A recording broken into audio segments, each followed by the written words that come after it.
کمیته اولتای فوق‌العاده تاجیکستان خبر داد که در روزهای آخر بر اثر حادثه‌های ناخوش هنگام چیندن چوکری در کوههای رومیت و ورزاب 3 نفر به هلاکت رسیدند. از جمله صبح 17 اپریل سال 2022 ساعت 05:25 دقیقه از شعبه میلیشیای شهر وحدت به کمیته حالتهای فوق‌العاده خبر دادند که 2 ساکن دهه سیمگنج که یکی 41 و دومی 42 سال داشتند هنوز روز 12 اپریل برای چوکریچینی به کوههای اطراف سیمگنج رفته با همین بی‌درک شدند. در نتیجه جستجو جسدهای این 2 ساکن سیمگنج را در بالای کوه در درون خیمه اشام پیدا کردند. بنا به فرضیه مقدماتی آنها از دود آتشی که شبانه برای گرم کردن خیمه هاشون استفاده می بردند جان باختند. حادثه ناخوش دوم در حدود نویه ورزاب روی داده است.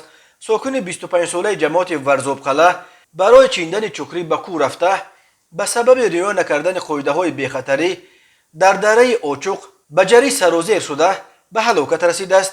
جسد این جوان را ساکنان محلی که به جستجو برآمده بودند پیدا کردند.